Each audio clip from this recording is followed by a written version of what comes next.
सत श्री अकाल। न्यूज़ 18 पंजाब हरियाणा हिमाचल देख रहे सारे दर्शकों का स्वागत है। साडी खास पेशकश लैके मैं विजयपाल सिंह बराड़ तुहाडे सामने हाज़र हाँ। कहंदे सियासत समाज नूं सेध दिंदी है, सेध अगे वधन दी, सेध सिस्टम नूं सोहना बनाउण दी। पर सियासत इन्नी दिनी जिस अंदाज च अगे वध रही है ते उसने जो दास्तान लिखी है उस दास्तान नूं असीं बयान करांगे साडी इस खास पेशकश सियासत दी जंगल बुक च।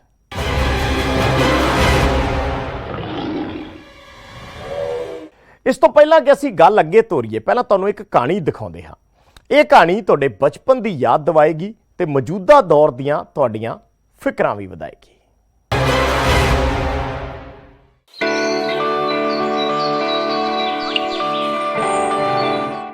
ਇਹ ਕਹਾਣੀ ਜੰਗਲ ਦੀ ਸਿਆਸਤ ਦੀ ਹੈ। ਕਿਸੇ ਸਿਆਸੀ ਧਿਰ ਨਾਲ ਇਸ ਦਾ ਕੋਈ ਲਿੰਕ ਨਹੀਂ, ਨਾ ਅੱਜ ਦੇ ਦੌਰ ਦੀ ਸਿਆਸਤ ਨਾਲ ਇਸ ਦਾ ਕੋਈ ਵਾਸਤਾ ਹੈ। ਗੱਲ ਉਸ ਵੇਲੇ ਦੀ ਹੈ ਜਦੋਂ ਜੰਗਲ ਵਿੱਚ ਇਨਸਾਨਾਂ ਵਾਲੀ ਸਿਆਸਤ ਹੁੰਦੀ ਸੀ। ਇਸ ਸਿਆਸਤ ਵਿੱਚ ਹਮੇਸ਼ਾ ਰਾਜਾ ਬਣੇ ਰਹਿਣ ਦਾ ख्वाब ਵੇਖਦਾ ਸੀ ਸ਼ੇਰ ਖਾਨ। शेर खान तो तुहानू याद होवेगा ही। जंगल बुकवाड़ा शेर खान दा राज पूरे जंगल ते चलदा सी। उस दी एक आवाज से पूरा जंगल सहम जांदा सी। जंगल विच होर भी जानवरां दे आपो अपने झुंड सन। भेड़िए दा परिवार भी सी तां बघीरा ना दे पैंथर दा घर भी।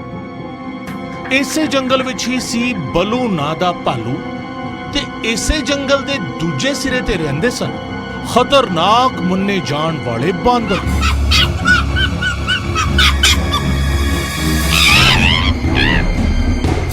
बांदर जो जंगल दी सियासत विच किसे भी पासे छाल मार सकते सन। बांदरां वांग टपूसियां मारना ये मुहावरा शायद सियासत ने भी इसे जंगल तो सीखा। इसे जंगल दियां सियासी धिरां जिन्हां दे आगू सन शेर खान, भेड़िया, बघीरा, बलू अते बांदर, इन्हां धिरां नूं एक नवीं चुनौती दा सामना करना पिया। किसे होर थां तो इस जंगल विच आ गया सी एक इंसानी बच्चा, वेखण नूं इंसानी पर निहायत ही छोटा। शेर खान वर्गे गंदे सियासतदान दे राज तो औखी हो चुकियां बाकियां सारियां धिरां ने फैसला कर लिया कि इस इंसानी बच्चे नूं असीं पालांगे। जिम्मेवारी भेड़िए ने चुकी अते इस बच्चे दा पालन पोषण शुरू कर दिता। इस गल दी सूझ शेर खान नूं भी मिल चुकी सी ते इसे करके शेर खान करना चाहुंदा सी इस बच्चे नूं कतल, क्यों जो उसनूं ये बच्चा अपने साम्राज लई वड्डा खतरा जाप रहा सी। हौली हौली इंसानी बच्चे ने उस जंगल दी प्रजा यानी भेड़िया, बलू ना दा भालू, बघीरा पैंथर अते बाकी जीवां दे विचाले पए पाड़ नूं दूर कीता अते उन्हां नूं शेर खान दी गंदी सियासत दे राज दे खिलाफ इकमुठ कर लिया। ते अखीर एक दिन खुद नूं जंगल दा बेताज बादशाह समझण वाले शेर खान अते उसदे कुनबे दा अंत हो गया अते जंगल विच स्थापित हो गया एक नवा राज। ये बदला खुशियां दे दावे करके लियांदा गया सी, सो इसदा असर नजर आया। हर कोई खुश सी, पर नाल ही इस बदला दे नाल कमजोर पए शेर खान अते उसके परिवार के मैंबर कटते रहे आपस विच एक दूजे नूं गालां।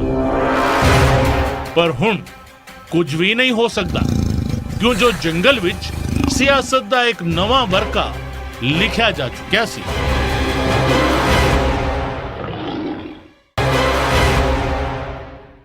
सो सियासत दा नवा वर्का लिखिया जा चुका है जंगल दे विच। पर आपां पंजाब दी गल कर लैंदे आ जिथे सियासतदान बड़े सियाणे ने, इन्ने सियाणे कि लोग उन्होंने गुरु भी कहते हैं।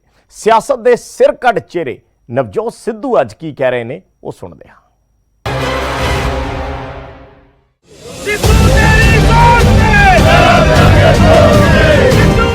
नवजोत सिंह सिद्धू ਪੰਜਾਬ ਕਾਂਗਰਸ ਦੇ ਸਾਬਕਾ ਸੂਬਾ ਪ੍ਰਧਾਨ। ਚੋਣਾਂ ਬੇਸ਼ੱਕ ਮੁੱਖ ਮੰਤਰੀ ਦੇ ਚਿਹਰੇ ਚਰਨਜੀਤ ਸਿੰਘ ਚੰਨੀ ਦੀ ਅਗਵਾਈ ਵਿੱਚ ਲੜੀਆਂ, ਪਰ ਮਾੜੇ ਨਤੀਜਿਆਂ ਲਈ ਹਾਈ ਕਮਾਨ ਨੇ ਪ੍ਰਧਾਨਾਂ ਨੂੰ ਅਸਤੀਫੇ ਦੇਣ ਦਾ ਹੁਕਮ ਸੁਣਾ ਦਿੱਤਾ। ਸਿੱਧੂ ਤੋਂ ਵੀ ਅਸਤੀਫਾ ਲੈ ਲਿਆ ਗਿਆ, ਪਰ ਇਸ ਸਭ ਦੇ ਨਾਲ ਵੀ ਸਿੱਧੂ ਦਾ ਅੰਦਾਜ਼ ਕਮਜ਼ੋਰ ਨਹੀਂ ਪਿਆ, ਨਾ ਹੀ ਖੁਦ ਨੂੰ ਕਮਜ਼ੋਰ ਸਮਝਦੇ ਨੇ ਸਿੱਧੂ। ਮੌਕਾ ਮਹਿੰਗਾਈ ਮੁਕਤ ਭਾਰਤ ਦੇ ਮੁੱਦੇ ਤੇ ਪ੍ਰਦਰਸ਼ਨ ਦਾ ਸੀ, ਪਰ ਇਸ ਮੌਕੇ ਵੀ ਸਿੱਧੂ ਖੁਦ ਨੂੰ ਹਾਥੀ ਵਾਂਗ ਦਮਦਾਰ ਅਤੇ ਪਾਰਟੀ ਨਾਲ ਦਗਾ ਕਰਨ ਵਾਲਿਆਂ ਨੂੰ ਕੂਕਰ ਤੋਂ ਵੀ ਬੱਤਰ ਕਹਿਣ ਤੋਂ ਪਿੱਛੇ ਨਹੀਂ ਹਟੇ। ਇਹ ਸਾਰਾ ਕੁਝ ਉੱਪਰਲਿਆਂ ਤੇ ਨਿਰਭਰ ਹੈ, ਅਸੀਂ ਸਿਪਾਹੀਆਂ। ਲੇਕਿਨ ਇੱਕ ਗੱਲ ਕਹਿ ਦੇਣਾ, ਔਰ ਡੰਕੇ ਦੀ ਚੋਟ ਤੇ ਕਹਿ ਦੇਣਾ, ਹਾਥੀ ਚਾਹੇ ਧੂੜ 'ਚ ਸਣਿਆ ਹੋਵੇ, ਹਾਥੀ ਚਾਹੇ ਧੂੜ 'ਚ ਸੁਣਿਆ ਹੋਵੇ, ਧੂੜ ਪਈ ਹੋਵੇ ਉੱਤੇ ਫਿਰ ਵੀ ਸਨਮਾਨਿਤ ਹੁੰਦਾ ਹੈ। ਮੋਦੀ ਸਰਕਾਰ ਤੇ ਮੋਦੀ ਸਰਕਾਰ ਮੁਰਦਾਬਾਦ। ਤੇ ਕੂਕਰ ਦੇ ਸੋਨੇ ਦੀਆਂ ਜੰਜੀਰਾਂ ਬੰਨ੍ਹਦੇ ਹੋ, ਉਹ ਫਿਰ ਸਨਮਾਨਿਤ ਨਹੀਂ ਹੁੰਦਾ। ਪੀਕ ਜਦੋਂ ਨਿਕਲਦੀ ਹੈ, ਫੋੜਾ ਥੱਲੇ ਹੋ ਜਾਂਦਾ ਹੈ ਤੇ ਰਾਹਤ ਆਉਂਦੀ ਹੈ। ਜਿੰਨੇ ਜਾਣਾ ਤਿੰਨ ਤਿੰਨ ਪਾਰਟੀਆਂ ਬਦਲਣੀਆਂ, ਕਈਆਂ ਨੂੰ ਤਾਂ ਲੋਕੀ ਕਹਿੰਦੇ ਸੀ ਕੂਕਰ ਰੱਖ ਲੈਂਦੇ ਯਾਰ, ਉਹ ਜ਼ਿਆਦਾ ਵਫਾਦਾਰ ਹੁੰਦਾ। ਸਮਝਦੇ ਹੋ ਨਾ? ਇੱਥੇ ਲੋਕਾਂ ਦੀ ਪਰਖ ਹੋਣੀ ਹੈ। ਇੱਥੇ ਜਿਵੇਂ ਸੋਨਾ ਅੱਗ 'ਚ ਪੈ ਕੇ ਕੁੰਦਨ ਬਣਦਾ ਨਾ, ਇੱਥੇ ਪਤਾ ਲੱਗਣਾ ਸੈਂਟਰਲ ਲੀਡਰਸ਼ਿਪ ਨੂੰ ਕਿ ਕੌਣ ਕੁੰਦਨ ਹੈ। ਸਿੱਧੂ ਦਾ ਅੰਦਾਜ਼ ਵੱਖਰਾ ਹੈ। ਗੱਲ ਸਿਆਸਤ ਦੀ ਕਰਨੀ ਹੋਵੇ ਤੇ ਨਜ਼ੀਰ ਦੇ ਦਿੰਦੇ ਨੇ ਜਾਨਵਰਾਂ ਦੀਆਂ। ਪਰ ਇਹ ਪਹਿਲੀ ਵਾਰ ਨਹੀਂ ਜਦੋਂ ਸਿੱਧੂ ਨੇ ਹਾਥੀ ਅਤੇ ਕੂਕਰ ਵਾਲਾ ਉਦਾਹਰਣ ਦੇ ਕੇ ਆਪਣੀ ਗੱਲ ਰੱਖੀ ਹੋਵੇ। ਚੋਣ ਜੰਗ ਦੇ ਵੇਲੇ ਦੀਆਂ ਇਹ ਤਸਵੀਰਾਂ ਤੁਹਾਨੂੰ ਯਾਦ ਹੋਣਗੀਆਂ, ਜਦੋਂ ਸਿੱਧੂ ਨੇ ਸਿੱਧੇ ਕਹਿ ਦਿੱਤਾ ਸੀ ਕਿ ਦਰਸ਼ਨੀ ਘੋੜਾ ਬਣਨਾ ਮਨਜ਼ੂਰ ਨਹੀਂ, ਤੇ ਨਾਲ ਹੀ ਵਿਰੋਧੀਆਂ ਤੇ ਸਿਆਸੀ ਹਮਲੇ ਕਰਦਿਆਂ ਝੋਟੇ ਅਤੇ ਚਿੱਚੜ ਨੂੰ ਵੀ ਇਸ ਸਿਆਸੀ ਜੰਗ ਵਿੱਚ ਘੜੀਸ ਲਿਆ ਸੀ। ਨਿਰਣੇ ਲੈਣ ਦੀ ਤਾਕਤ ਦਿਓ, ਭਾਵੇਂ ਕੋਈ ਨਿਰਣਾ ਹੋਏ, ਬਸ ਦਰਸ਼ਨੀ ਘੋੜਾ ਨਾ ਬਣਾ ਦਿਓ, ਬਾਕੀ ਸਭ ਠੀਕ ਹੈ। ਇਹਨੂੰ ਕਹਿ ਚਿੱਚੜਾਂ ਨਾਲ ਲੜਾਈ ਨਹੀਂ ਸਾਡੀ ਓਏ ਲੰਬੂ। ਚਿੱਟਾ ਵੇਚਣ ਵਾਲੇ ਚਿੱਚੜਾਂ ਨਾਲ ਲੜਾਈ ਨਹੀਂ, ਅਸੀਂ ਝੋਟਾ ਮਾਰਾਂਗੇ, ਝੋਟਾ ਤੇਰਾ ਸੁੱਖਾ ਜੀਜੂ ਤੇ ਨਾਲੇ ਵੱਡਾ ਬਾਦਲ, ਇਹ ਠੋਕ ਕੇ ਮਾਰਾਂਗੇ। ਕਾਂਗਰਸ ਚੋਣਾਂ ਤਾਂ ਹਾਰ ਚੁੱਕੀ ਹੈ, ਪਰ ਅੰਦਰੂਨੀ ਪੱਧਰ ਤੇ ਕਈ ਤਰ੍ਹਾਂ ਦੀਆਂ ਜੰਗਾਂ ਪਾਰਟੀ ਵਿੱਚ ਚੱਲ ਰਹੀਆਂ ਨੇ। ਇੱਕ ਜੰਗ ਵਿਧਾਨ ਸਭਾ ਵਿੱਚ ਵਿਰੋਧੀ ਧਿਰ ਦਾ ਆਗੂ ਬਣਨ ਨੂੰ ਲੈ ਕੇ ਹੈ, ਤਾਂ ਦੂਜੀ ਪਾਰਟੀ ਦੀ ਪ੍ਰਧਾਨਗੀ ਨੂੰ ਲੈ ਕੇ। ਪਰ ਇਸ ਸਿਆਸੀ ਜੰਗ ਵਿੱਚ ਕੌਣ ਹਾਥੀ ਜਿੰਨਾ ਦਮ ਵਿਖਾਉਂਦਾ ਹੈ ਅਤੇ ਕੌਣ ਕੂਕਰ ਤੋਂ ਵੱਧ ਵਫਾਦਾਰੀ, ਇਹ ਸਵਾਲ ਅਜੇ ਜਵਾਬ ਦੇ ਇੰਤਜ਼ਾਰ ਵਿੱਚ ਹੈ। ਅੰਮ੍ਰਿਤਸਰ ਤੋਂ ਰਾਜੀਵ ਸ਼ਰਮਾ ਦੇ ਨਾਲ bureau report, news 18 Punjab.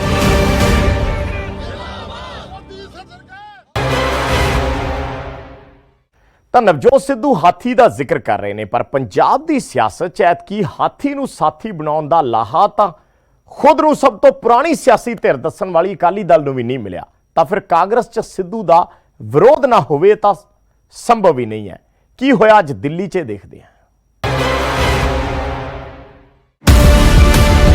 Navjot Singh Sidhu ਨੇ ਖੁਦ ਨੂੰ ਹਾਥੀ ਤੋਂ ਵੱਧ ਦਮਦਾਰ ਕਰਾਰਿਆ, ਤਾਂ ਇਸ ਦਮਖਮ ਨੂੰ ਵਿਖਾਉਣ ਵਾਲੇ ਸਿੱਧੂ ਲਈ ਸਵਾਲ ਵੀ ਕਾਂਗਰਸ ਦੇ ਅੰਦਰੋਂ ਹੀ ਉੱਠਣੇ ਸ਼ੁਰੂ ਹੋ ਗਏ।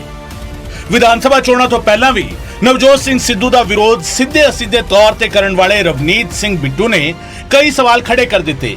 ਜ਼ਿਕਰ ਕਾਂਗਰਸ ਦੀ ਹਾਰ ਦਾ ਹੋ ਰਿਹਾ ਸੀ, ਪਰ ਰਵਨੀਤ ਸਿੰਘ ਬਿੱਟੂ ਦੇ ਬਿਆਨਾਂ ਵਿੱਚ ਐਂਟਰੀ ਗੱਬਰ ਸਿੰਘ ਦੀ ਵੀ ਹੋਈ, ਗੀਦੜਾਂ ਦੀ ਵੀ, ਸ਼ੇਰਾਂ ਦੀ ਵੀ ਤੇ ਗਧਿਆਂ ਦੀ ਵੀ। मैं ऐसे नहीं होऊंगा तो ऐसे कर दूंगा, ऐसे होगा तो मैं ऐसे कर दूंगा। ये गब्बर सिंह जो बने हुए थे सब अब उनकी हवा निकल चुकी है और पार्टी को भी समझ आ चुकी है भी जिन पे भरोसा किया। यार कभी सुना था ये लीडर जो बनाए थे, कभी गीदड़ सुना था शेर का शिकार करते, इन लीडरों से गधों से शेर मरवा दिए। ये स्थिति हमारी इन लीडरों ने की है। ਰਵਨੀਤ ਬਿੱਟੂ ਦੇ ਬਿਆਨਾਂ ਵਿੱਚ ਆਪਣੀਆਂ ਗਲਤੀਆਂ ਦਾ ਅੰਜਾਮ ਭੁਗਤਣ ਦਾ ਇਕਰਾਰ ਵੀ ਸੀ ਅਤੇ ਹਾਈ ਕਮਾਨ ਨੂੰ ਸਵਾਲਾਂ ਵਿੱਚ ਖੜਾ ਕਰਨ ਵਾਲਿਆਂ ਲਈ ਸਵਾਲ ਵੀ। ਬਿੱਟੂ ਨੇ ਖੁੱਲੇ ਤੌਰ ਤੇ ਮੰਨਿਆ ਕਿ ਅਸੀਂ ਹੀ ਮੰਗ ਕਰ ਰਹੇ ਸਨ ਕਿ ਇਸ ਨੂੰ ਲਾ ਦਿਓ, ਇਸ ਨੂੰ ਬਣਾ ਦਿਓ। सारे हम लोग ही बोलते थे भाई इसको बनाओ जी, इसके बगैर हमारा तो मुश्किल हो जाएगा, इसको उतार दो जी, इसके बगैर अगर ये रहेगा हम अपनी कॉन्स्टिट्यूंसी में नहीं जा सकेंगे, इसको बनाएंगे तो लोगों की लाइनें लग जाएंगी। तो अब हमने गलतियां की हैं, हम भोग रहे हैं, हमें ही भोगनी पड़ेगी। पर इत्थे ही नहीं रुके रवनीत सिंह बिट्टू, जांदे जांदे इशारा ही कर गए कि आखिर नुकसान किसने किया। मिसगाइडेड मिसाइल दी जिस तबाही दा जिक्र बिट्टू ने किया, उसका इशारा किस पासे सी, ये तुसी आप समझ जाओगे। जो मिसगाइडेड मिसाइल चली ना पाकिस्तान की तरफ, वो 50 जहाज थे बीच में, वो भी निकल के गिर गई पाकिस्तान में।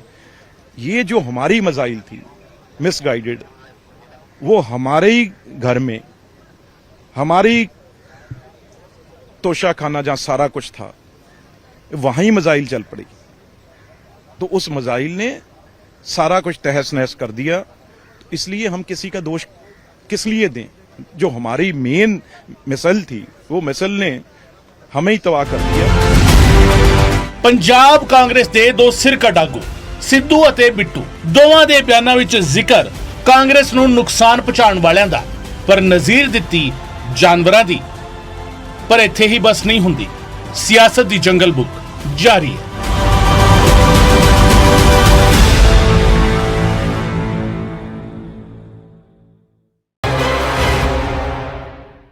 ਨਵਜੋਤ ਸਿੱਧੂ ਤੇ ਰਵਨੀਤ ਬਿੱਟੂ ਦੀ ਬਿਆਨਬਾਜ਼ੀ ਦੇ ਵਿਚਾਲੇ ਇੱਕ ਅਪੀਲ ਹਾਈ ਕਮਾਨ ਨੂੰ ਵੀ ਕੀਤੀ ਗਈ, ਪਰ ਹੈਰਾਨੀ ਦੀ ਗੱਲ ਇਹ ਹੈ ਕਿ ਜਾਨਵਰਾਂ ਦੇ ਨਾਲ ਪਿਆਰ ਇੱਥੇ ਵੀ ਘੱਟ ਨਹੀਂ ਹੋਇਆ।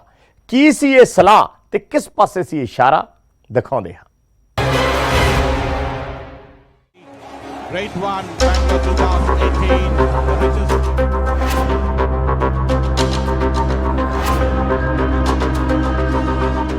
ਇਹ ਡਰਬੀ ਰੇਸ ਹੈ। ਇਸ ਰੇਸ ਵਿੱਚ ਭੱਜਣ ਵਾਲੇ ਇੱਕ ਇੱਕ ਘੋੜੇ ਦੀ ਕੀਮਤ ਲੱਖਾਂ ਹੀ ਨਹੀਂ ਕਰੋੜਾਂ ਵਿੱਚ ਵੀ ਹੋ ਸਕਦੀ ਹੈ। ਪਰ ਜੇਕਰ ਇਸੇ ਰੇਸ ਵਿੱਚ ਦੌੜਨ ਖੱਚਰ ਤਾਂ ਕੀ ਹੋਵੇਗਾ? ਤੁਸੀਂ ਸੋਚ ਰਹੇ ਹੋਵੋਗੇ ਕਿ ਸਿਆਸਤ ਦੀ ਜੰਗਲ ਬੁੱਕ ਦੀ ਗੱਲ ਕਰਦਿਆਂ ਅਸੀਂ ਇਹ ਕਿਹੜੀ ਰੇਸ ਵਿੱਚ ਪੈ ਗਏ?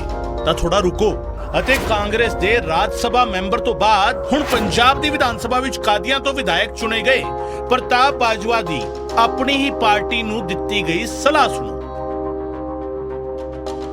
आप डर्बी की रेस में अगर अरबी घोड़ा नहीं भगाओगे, आपके पास अरबी घोड़े हैं, उनकी जगह पर देसी टट्टू भगाओगे तो रिजल्ट आप देख ही लीजिए। जहां अरबी घोड़े भाग रहे हैं उनके साथ देसी टट्टू भगाओगे तो लास्ट में ही आओगे। तो ये तीन चीजें, लॉयल्टी नंबर 1, सीनियरिटी नंबर 2 और कैपेबिलिटी नंबर 3, ये तीन चीजें आप ढूंढिए, कामयाब हो जाएगा। ਸੋ ਸੁਣਿਆ ਤੁਸੀਂ ਪ੍ਰਤਾਪ ਸਿੰਘ ਬਾਜਵਾ ਦੀ ਸਿੱਧੀ ਸਲਾਹ ਹੈ ਕਿ ਪਾਰਟੀ ਆਪਣੇ ਚਿਹਰੇ ਜਾਂ ਕਹਿ ਲਿਆ ਜਾਵੇ ਆਗੂਆਂ ਦੀ ਚੋਣ ਵੇਲੇ ਇਹ ਧਿਆਨ ਰੱਖੇ ਕਿ ਅਰਬੀ ਘੋੜਾ ਚੁਣ ਰਹੀ ਹੈ ਜਾਂ ਟੱਟੂ। ਪਰ ਅਜਿਹਾ ਬਿਆਨ ਪਹਿਲੀ ਵਾਰ ਨਹੀਂ ਦਿੱਤਾ ਗਿਆ। ਇਸ ਤੋਂ ਪਹਿਲਾਂ ਵੀ ਇਹ ਬਿਆਨ ਵਿਧਾਨ ਸਭਾ ਵਿੱਚ ਪ੍ਰਤਾਪ ਬਾਜਵਾ ਦੇ ਚੁੱਕੇ ਨੇ। We have to be in the opposition. ਪ੍ਰਧਾਨ ਉਹ ਚਾਹੀਦਾ ਜਿਹੜਾ ਕਮਿਟਡ ਹੋਏ ਕਾਂਗਰਸ ਦੀ ਆਈਡੀਓਲੋਜੀ ਨਾਲ। ਸਾਰਿਆਂ ਨਾਲੋਂ ਪਹਿਲੇ ਬੰਦਾ ਉਹ ਲਿਆਓ ਜਿਹੜਾ ਕਾਂਗਰਸ ਦੀ ਆਈਡੀਓਲੋਜੀ ਨਾਲ ਕਮਿਟ। ਨੰਬਰ 2 ਬੰਦਾ ਉਹ ਲੈ ਕੇ ਆਓ ਜਿਹੜਾ ਸੀਨੀਅਰ। ਜੇ ਕਿਸੇ ਕਰਨਲ ਨੂੰ ਓਵਰਨਾਈਟ ਜਨਰਲ ਬਣਾਓਗੇ ਤੇ ਡਿਸੈਂਸ਼ਨ ਸ਼ੁਰੂ ਹੋਏਗੀ। ਨੰਬਰ 3 ਕਾਬਲੀਅਤ। ਲੰਬੀ ਰੇਸ ਦੇ ਵਿੱਚ ਜੇ ਭਜਾਣਾ ਤੇ ਅਰਬੀ ਘੋੜਾ ਹੀ ਭੱਜ ਸਕਦਾ, ਦੇਸੀ ਖੱਚਰਾ ਨਹੀਂ ਭੱਜ ਸਕਦਾ। ਸੋ ਇਹ ਤਿੰਨ ਚੀਜ਼ਾਂ ਲੱਭਣੀਆਂ ਜ਼ਰੂਰੀ ਨੇ। Grade 1, Bangalore 2018. The richest. ਸੋ ਮੁੱਦਾ ਪ੍ਰਧਾਨ ਦੀ ਚੋਣ ਦਾ ਹੋਵੇ ਜਾਂ ਵਿਧਾਨ ਸਭਾ ਵਿੱਚ ਆਗੂ ਵਿਰੋਧੀ ਧਿਰ ਚੁਣਨ ਦੀ ਗੱਲ ਹੋਵੇ, ਕਾਂਗਰਸ ਨੂੰ ਕੀ ਕਰਨਾ ਚਾਹੀਦਾ ਹੈ ਇਹ ਸਲਾਹ ਤਾਂ ਪ੍ਰਤਾਪ ਸਿੰਘ ਬਾਜਵਾ ਨੇ ਦੇ ਦਿੱਤੀ ਹੈ। ਪਰ ਅਰਬੀ ਘੋੜੇ ਜਾਂ ਖੱਚਰਾਂ ਦੀ ਇਸ ਦੌੜ ਵਿੱਚ ਪੇਚ ਕਿੱਥੇ ਫਸੇਗਾ ਇਹ ਵੇਖਣਾ ਦਿਲਚਸਪ ਹੋਵੇਗਾ।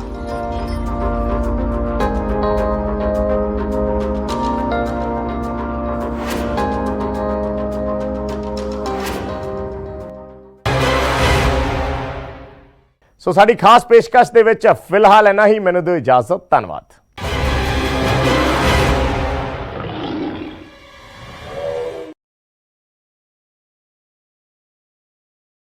violations